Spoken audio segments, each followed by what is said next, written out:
नमस्कार दोस्तों, एक बार फिर से सभी का हार्दिक स्वागत है कलाम एकेडमी के इस डिजिटल प्लेटफॉर्म के ऊपर। हमारी बात चल रही थी वहां पर प्रीपोजिशन की, जिसके दो पार्ट हमने कवर कर लिए थे। पहला था आपका वहां पर प्रीपोजिशन 1, दूसरा था प्रीपोजिशन 2। पहले हिस्से में हमने 10 प्रीपोजिशन पढ़ी, दूसरे में आपका 7 पढ़ी। आप कहेंगे सर दूसरे में कम कैसे हुई?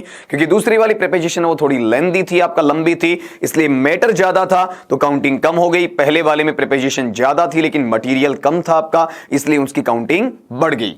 तो बिना आपका वहां पर समय है व्यर्थ किए बिना हम बढ़ते हैं इसके आगे वाले टुकड़े की तरफ। और अपना ये जो टुकड़ा चलेगा ये चलेगा प्रीपोजिशन नंबर 18, 18वें से। और ये प्रीपोजिशन अपना रहेगा इस वर्ड से, THROUGH। अब सबसे पहले अपन बहस करते हैं इसके उच्चारण की तरफ।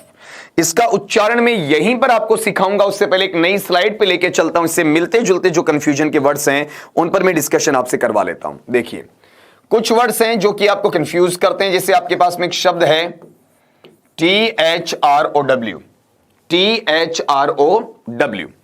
यहां ये क्या है? थ्रो। इसका उच्चारण क्या बनेगा आपका? थ्रो। इस थ्रो का मतलब होता है आपका फेंकना। क्या होता है? फेंकना। ये अपने आप में क्या बनेगा? वो आपका फर्स्ट फॉर्म बनेगा। इसी का जो दूसरा टर्म अपने पास आता है इसी से बना लेंगे, THREW। अगर इसकी अपन बात करते हैं तो ये टर्म अपने पास में क्या आएगा? थ्रू। और थ्रू का हिंदी मीनिंग अपन लेंगे तो क्या रहेगा आपका? फेंका। ये अपने पास में क्या रहेगा? वर्ब का सेकंड फॉर्म रहेगा। फिर यहां पर ये जो टर्म अपने पास आ रहा है ये टर्म क्या बताओ? देखिए आपका THROWN। इसे अपन पढ़ेंगे तो क्या कहा जाएगा? थ्रॉन, अर्थात फेंका जा चुका। ये अपने पास में रहेगा वर्ब का थर्ड फॉर्म। भाई ये V1 या बेस्ट फॉर्म है, ये पास्ट फॉर्म है, ये पास्ट पार्टिसिपल है। मिलता जुलता एक वर्ड आपके पास में आता है TOUGH। इसे अपन पढ़ते हैं आपका टफ, जिसे आप हिंदी में क्या कह सकते हैं? आपका कठोर कह सकते हैं, या फिर इसे कठिन का नाम दिया जा सकता है। एक टर्म अपने पास में आता है THOUGH।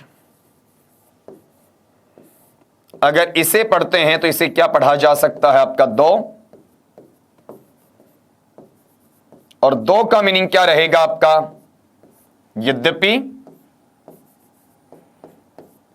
या फिर इसे क्या कहा जाएगा आपका? हालांकि। ठीक इसी टर्म को अपन लेते हैं तो यह टर्म हो सकता है THOROUGH। ये बनता आपका थोरो। और थोरो को हम हिंदी में कह सकते हैं आपका संपूर्ण तौर पर, कंप्लीटली, पूर्ण तौर पर।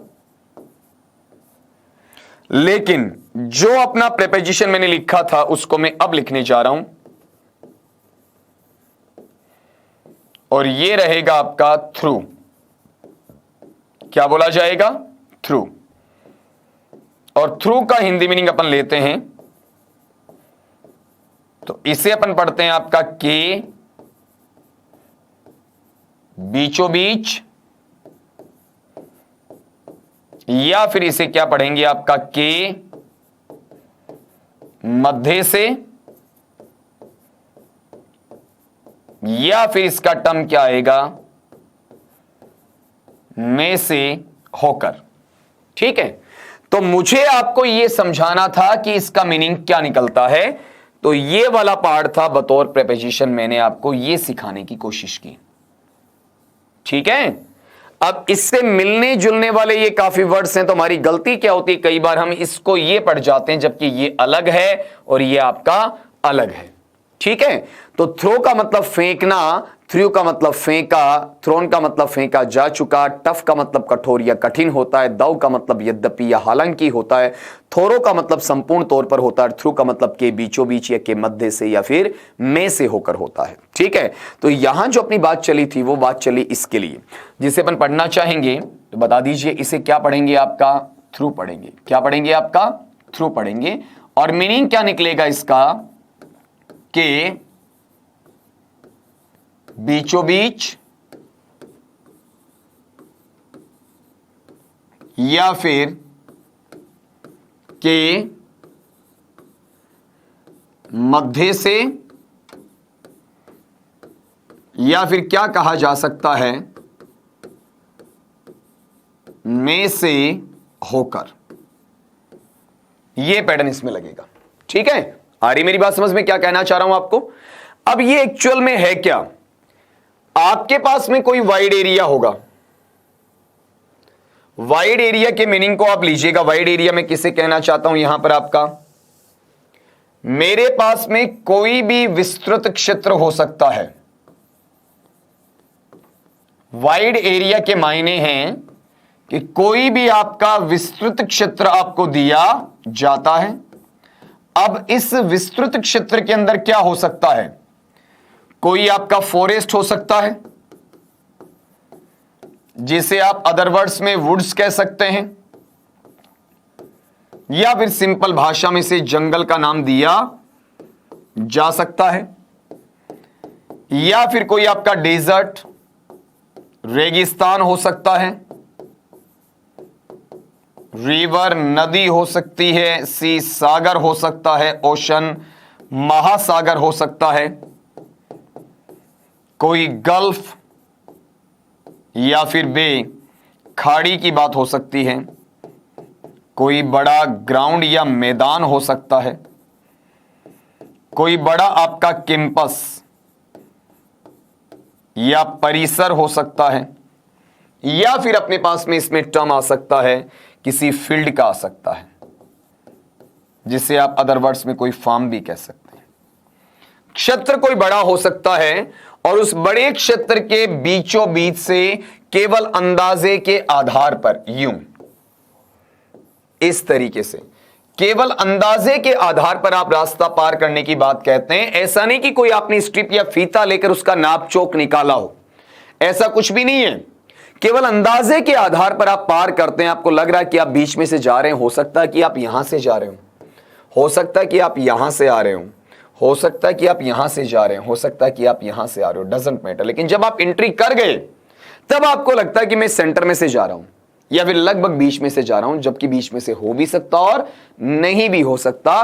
तो वहां हम किसका यूज करते हैं, आपका थ्रू का यूज करते हैं। क्यों ना इसका एक एग्जांपल वहां पर लेकर देख लें अपन। देखिए जरा, मैंने एक सेंटेंस लिखा, द टू, इसको अपन इजी बनाते हैं आपका। देखो और इजी कर देता हूं आपकी कहानी पे लेकर चलता हूं। Once upon a time, comma, there were two friends. ये तो सबका सुना हुआ है कि एक बार की बात है, वहां पर दो दोस्त थे। दे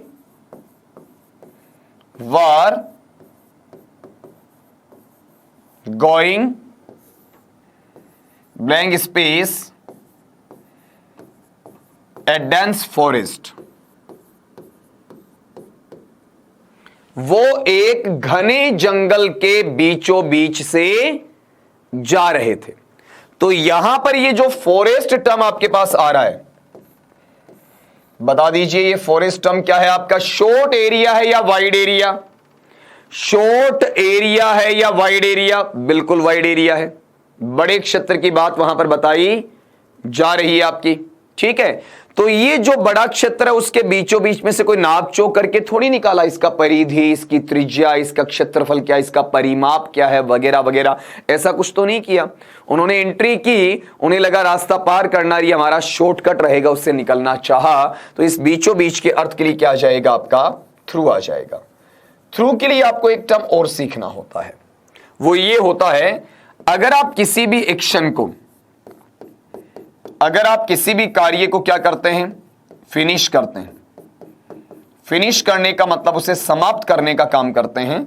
और फिनिश करने के लिए जो आपकी मेथड अर्थात जो आप अप्रोच काम में लेते हैं, जो पद्धति काम में लेते हैं, या फिर आपका जो उपागम काम में लेते हैं, वो मेथड या अप्रोच कैसा होना चाहिए? किसी शॉर्टकट पर आधारित होना चाहिए। और वो जो आपका शॉर्टकट होता है, उस शॉर्टकट के मायने क्या है? उसमें आपकी सेविंग होनी चाहिए, बचत होनी चाहिए। और किस किस की बचत हो सकती है वो सुनिए। टाइम की बचत हो सकती है, मनी की बचत हो सकती है, पैसे की, या फिर आपका एनर्जी की बचत हो सकती है, ऊर्जा की, शक्ति की बचत हो सकती है, ताकत की बचत हो सकती है। और ऐसा शॉर्टकट है जनरल वे में लीगल नहीं होता बल्कि इल्लीगल होता है, गैर कानूनी होता है, मॉरल नहीं होता बल्कि इमोरल होता है, अनैतिक होता है, या फिर आपराधिक प्रवृत्ति का होता है। तो इसे क्या पढ़ा जाता है? आपका इलिसिट पढ़ा जाता है, मतलब बिल्कुल गैर कानूनी, बिल्कुल अनैतिक, बिल्कुल आपका उल्टा रहता है। तो ऐसे शॉर्टकट तरीके से कोई भी कार्य करते हैं तो वहां पर भी थ्रू का यूज किया जा सकता है। इसका भी एक एग्जांपल आपको सीखना पड़ेगा। जैसे मैंने एक सेंटेंस डाला, the burglar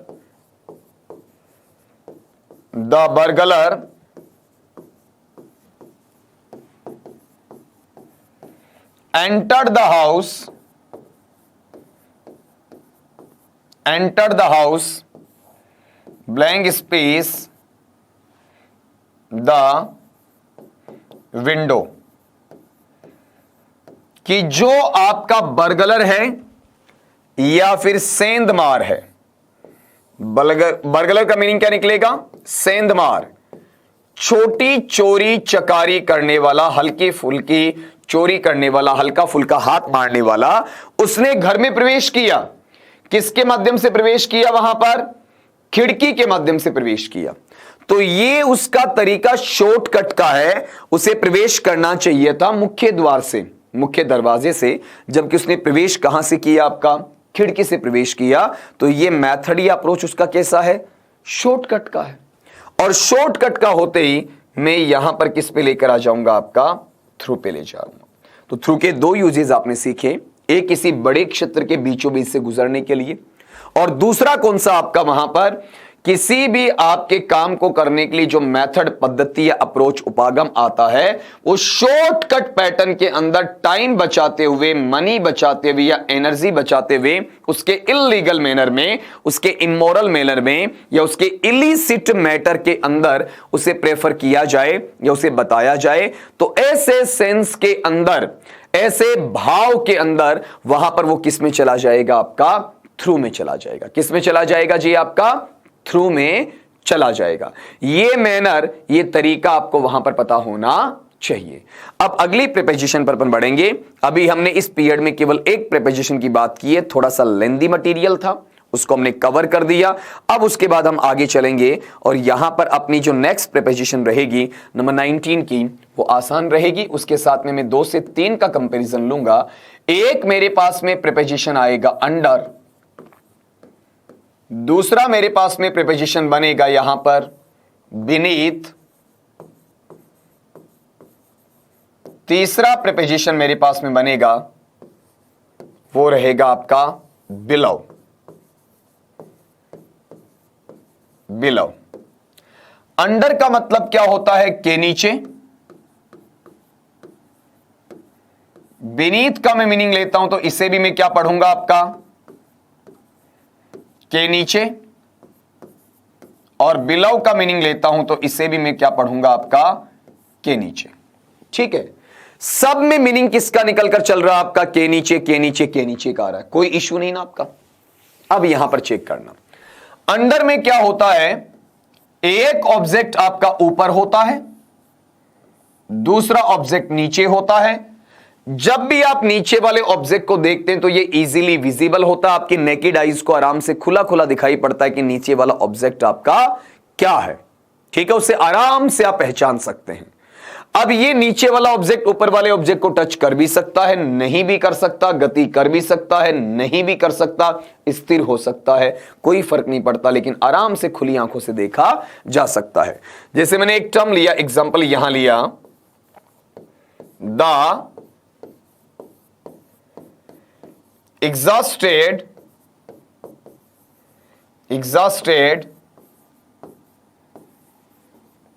traveler sat and rested blank space a shady tree।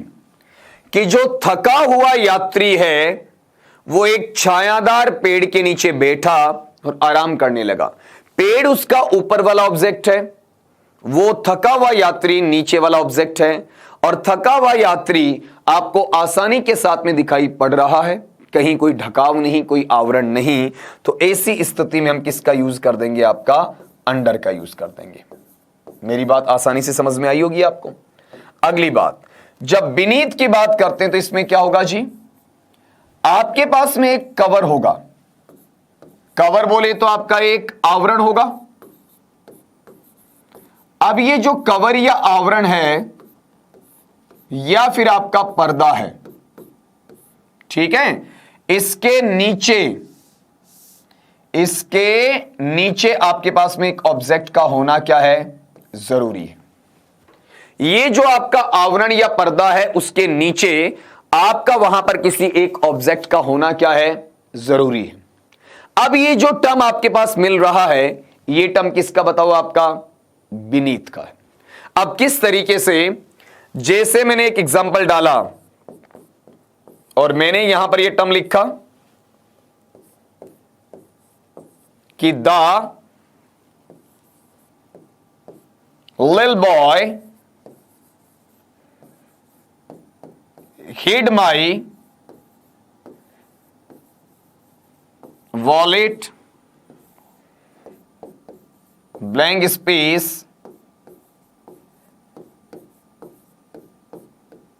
the blanket। यहां लिल का मतलब किससे है? मैं इसे हाईलाइट करके यहां लिख देता हूं। लिल जो यहां लिखा हुआ है ये आ रहा है लिटिल के लिए। बताओ किसके लिए? लिटिल के लिए।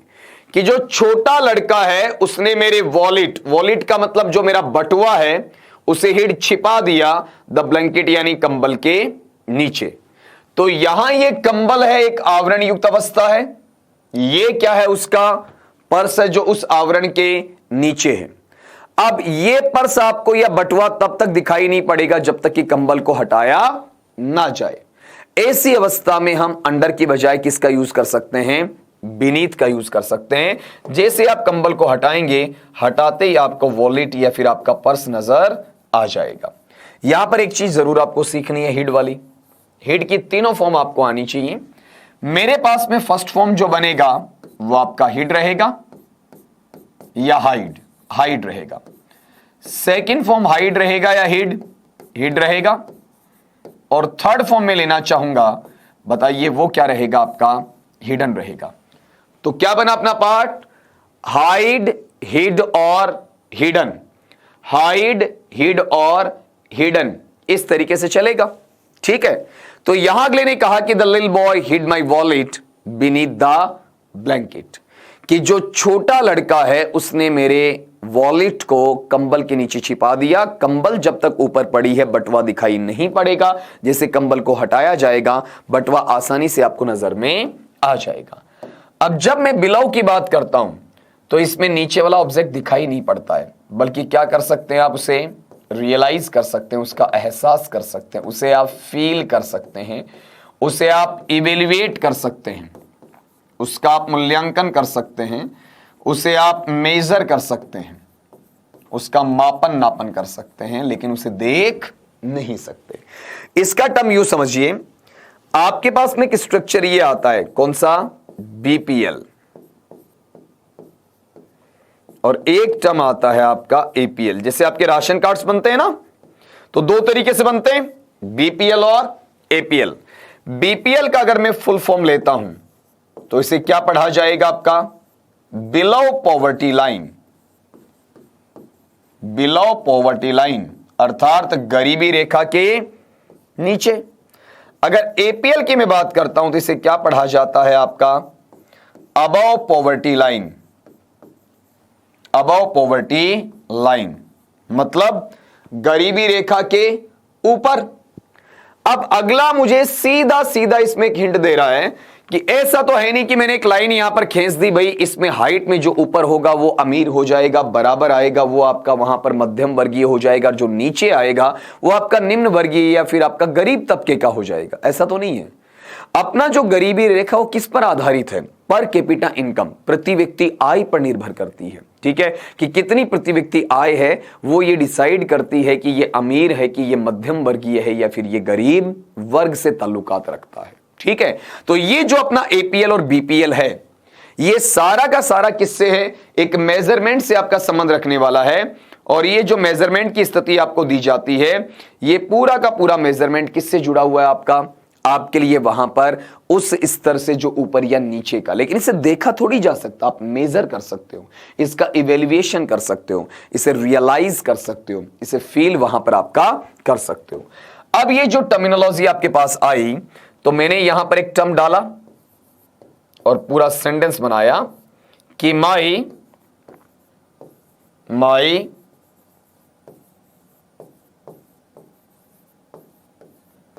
younger brother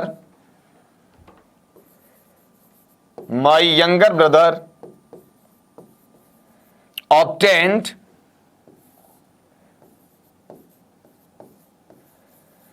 average marks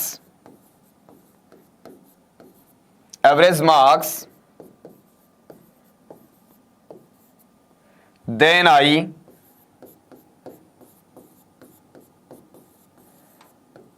expected.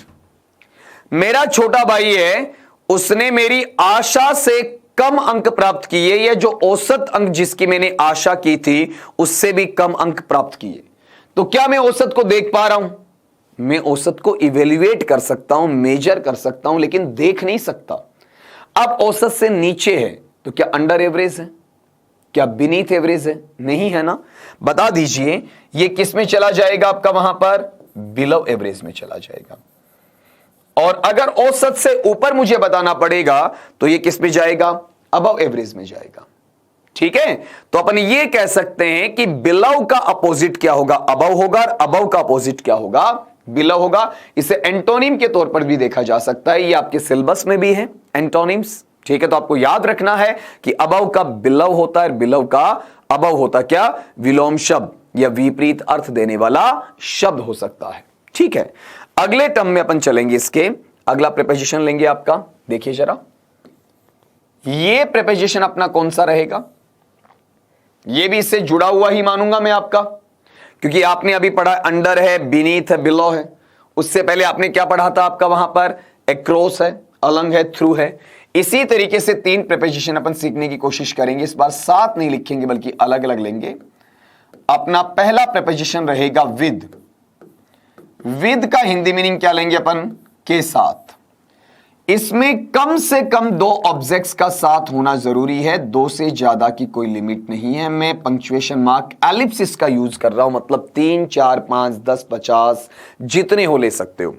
चाहे ये साथ होने पर एक दूसरे को स्पर्श करते हैं, चाहे ये एक दूसरे को स्पर्श नहीं करते हैं, लेकिन होने कहां चाहिए, आपका साथ होनी चाहिए। मैं विद का यूज करूंगा। जैसे मैंने एक एग्जांपल लिखा और मैंने टर्म ये डाला आपका, I came here blank space my father. मैं यहां पर अपने पिताजी के साथ आया। मेरा पहला ऑब्जेक्ट आई है, मेरा दूसरा ऑब्जेक्ट माई फादर है। अब अगर ये बिल्कुल छोटा बच्चा तो अपने पापा की अंगुली पकड़कर आएगा। आप जितना बड़ा हो गया तो यह साथ तो आएगा, लेकिन अंगुली या हाथ पकड़कर नहीं आएगा। ठीक है, साथ चल रहा तो गति भी कर रहा है। तो मैंने क्या कहा, गति कर भी सकता है, नहीं भी कर सकता, स्पर्श कर भी सकता है, नहीं भी कर सकता, लेकिन होना कहां चाहिए, साथ में होना चाहिए। तो मैं किसका यूज कर सकता हूं, विद का यूज कर सकता हूं। ये इसका पहला यूज। लेकिन हमें इसका दूसरा यूज भी सीखना है, वो ये कि कोई भी एक्शन है, कोई भी काम है, उसे मुझे परफॉर्म करना है, उसे मुझे फिनिश करना है, उसे मुझे खत्म करना है। तो उस एक्शन को, उस कार्य को परफॉर्म या फिनिश करने के लिए मुझे क्या करना पड़ेगा, वो सुनो। मुझे उस एक्शन को पूरा करना है, खत्म करना है, उसके लिए किसी इंस्ट्रूमेंट का या किसी टूल का या किसी सोर्स का या किसी इक्विपमेंट का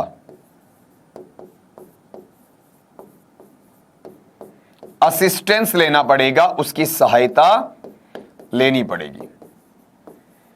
और जब मैं इसकी असिस्टेंस लूंगा, इसकी सहायता लूंगा, तो ये जो चीजें मेरे पास में आ रही हैं, जिनको मैंने अलग से शो कर रखा है, ये वाला,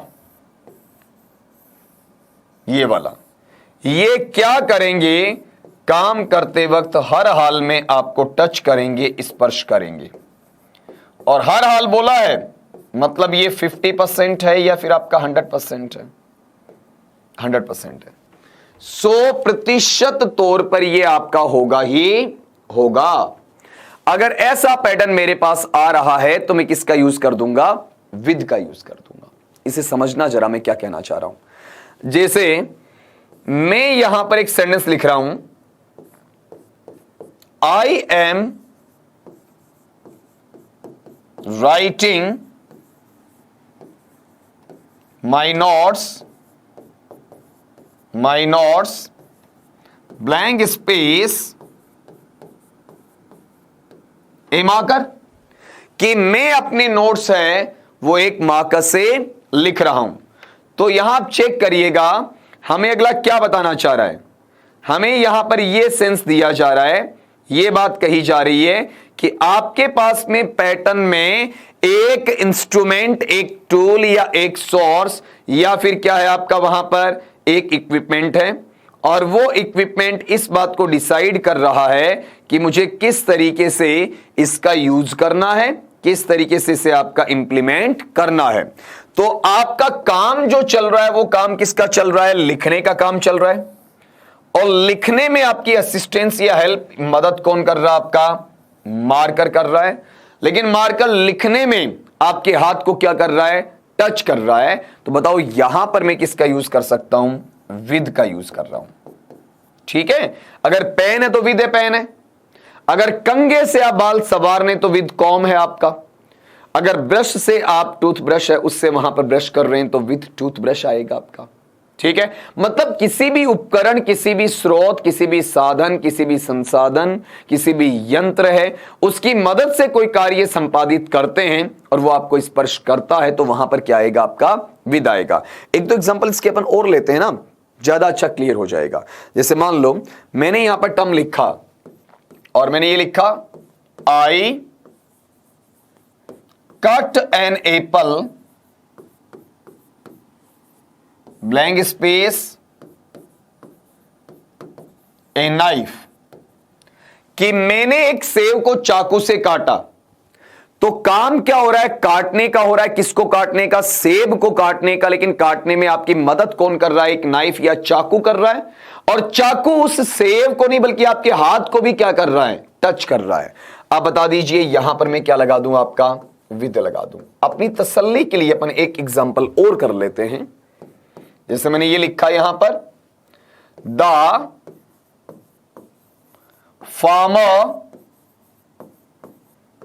फार्मर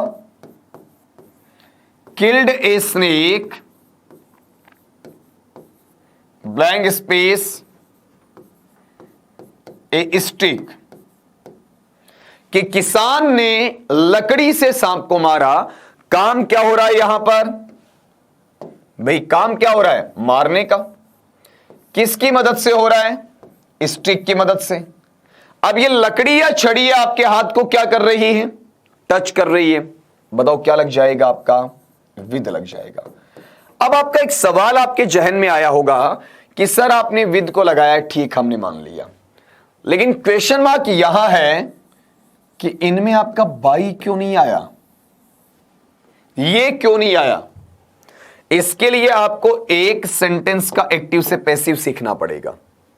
वो देखो जरा, मैंने सेंटेंस लिखा आपका, the farmer killed a snake with A stick. ये एक्टिव वॉइस है ना, इसी का मैं पैसिव वॉइस बना देता हूं। ये आपको पढ़ा चुका हूं पिछले वीडियोस के अंदर। आपका मैं यस का पैसिव बनाऊंगा तो ये बनेगा ए स्नेक, वर्ब का सेकंड फॉर्म है, वॉज या वर प्लस वर्ब के थर्ड फॉर्म में जाएगा। ये सिंगुलर थर्ड पर्सन है तो वर नहीं बल्कि क्या लेगा? वॉज लेगा। A snake was killed, blank space, A stick, blank space, the farmer.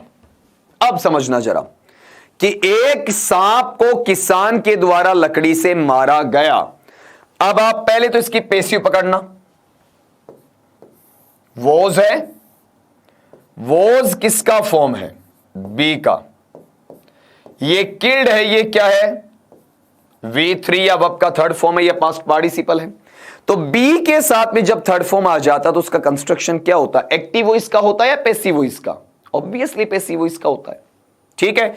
अब आपको ये काम करने में अर्थात सांप को मारने में मदद किसकी मिली? लकड़ी की मिली। तो इस मदद को शो करने के लिए लकड़ी आपके हाथ को टच कर रही है, विद लगा दो। अब ये काम किया किसने? जो डूअर ऑफ एक्शन होता है, जो एजेंट होता है, जो काम करने वाला होता है, उसके लिए हम किसका यूज करेंगे? बाई का यूज करेंगे। जो आपका इंस्ट्रूमेंट है, इक्विपमेंट है, टूल है, आपका सोर्स है, जो आपको टच करता है, उसकी मदद से काम होता है, वहां पर विद आएगा। और जो काम करने वाला होता है, जो एजेंट होता है, जो डूअर ऑफ एक्शन होता है, उसके पहले आपका बाई आएगा। यहां काम फार्मर कर रहा है तो मैंने बाई द फार्मर किया। स्टिक की मदद से हो रहा तो मैंने विद ए स्टिक किया। अब समझ में आएगा कि बाई कहां आएगा और आपका विद कहां आएगा। इजीली आप यहां पर इसके अंदर कंपैरिजन कर सकते हैं कि विद कहां आना है और आपका बाई कहां आना है। अब विद का ही अपन एक पैटर्न दोस्तों इसमें और लेंगे। आपका विद का ही अपन एक पैटर्न इसमें और ले लेंगे। नंबर आपका चलेगा 23। यहां पर जो पीछे आप पढ़ते चल रहे हो ना, उसमें एक एक करके सारे देखते चलना कि अपन बात किसकी वहां पर करना चाह रहे हैं। देखिए जरा, इसी विद से बना लेंगे अपन एक और प्रीपोजिशन, और ये प्रीपोजिशन अपना बनेगा विदाउट। बताइए इसे क्या पढ़ूंगा मैं? आपका विदाउट। ये दो चीजों से मिलकर बना है, जिसमें पहला पार्ट आपका विद है और दूसरा पार्ट आउट है। विद का मतलब क्या होता है? के साथ, ये पढ़ा ही चुका हूं आपको। और आउट है, आउट का मतलब क्या होता है? बाहर। ये तो शाब्दिक अर्थ है। एक्चुअल में विदाउट का एक साथ अर्थ निकलते हैं तो क्या निकलेगा? के बगैर, या फिर आप क्या कह सकते हैं? के बिना, या फिर क्या कहा जा सकता है आपका? के अभाव में। ठीक है, यानी कुल मिला के विदाउट है वो विद से ही तो बना है आपका। विद में क्या था? आपके पास दो ऑब्जेक्ट्स थे। अब दो में से आपने एक को क्या कर दिया? आउट कर दिया। आउट का मतलब उसे बाहर कर दिया।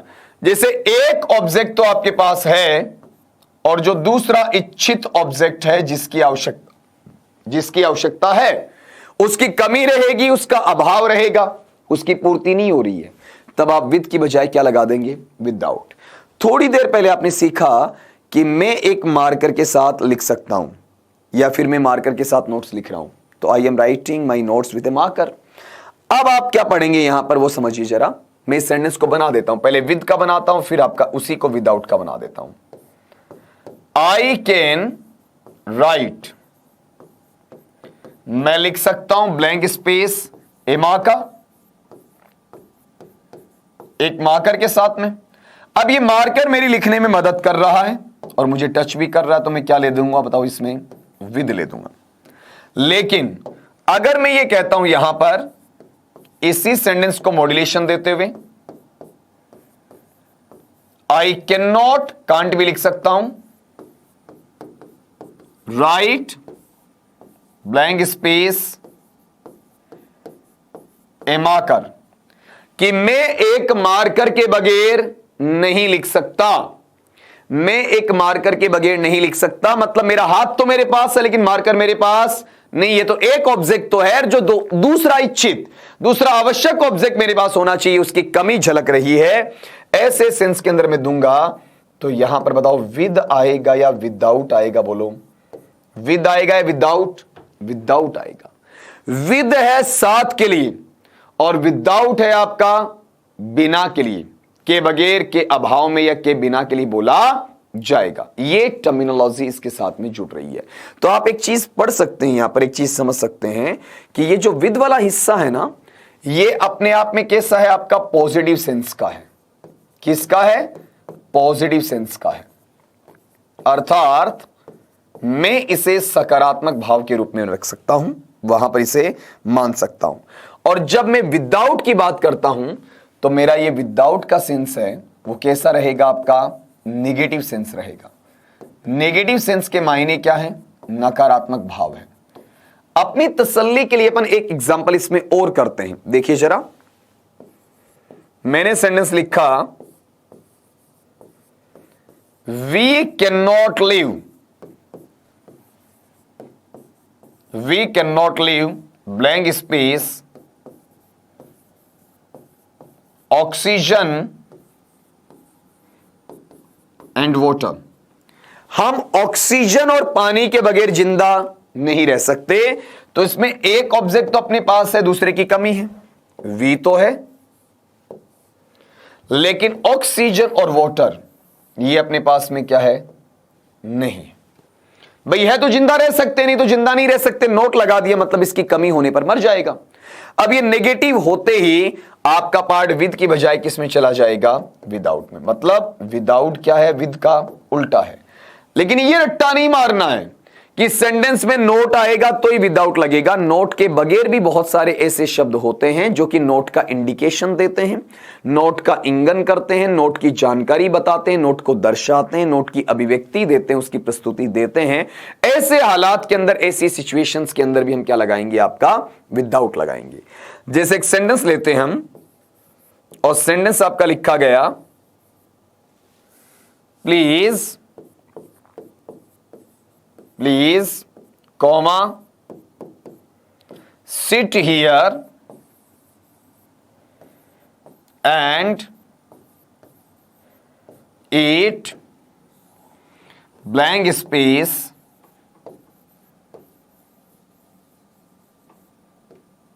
Any hurry. इसका मीनिंग क्या निकला? कृपया यहां पर बैठिए, कृपया यहां पर बिराजिए और बिना किसी जल्दबाजी के भोजन ग्रहण कीजिए। तो यहां जो टर्म आया उसमें कहीं पर भी आपको नोट देखने को नहीं मिल रहा है, लेकिन आप गौर करो, मैंने आपको डिटर्मिनस पढ़ाए थे तो एनी बताया था। एनी कैसा होता है? निगेटिव होता है। तो एनी के आते ही मेरा सेंटेंस किस में चला गया? निगेशन में चला गया, नकारात्मकता के भाव में चला गया। अब मैं यहां पर किसका यूज कर सकता हूं? विदाउट का यूज कर सकता हूं। और मेरा निगेशन का सेंस कौन दे रहा है? आपका एनी दे रहा है। क्लियर?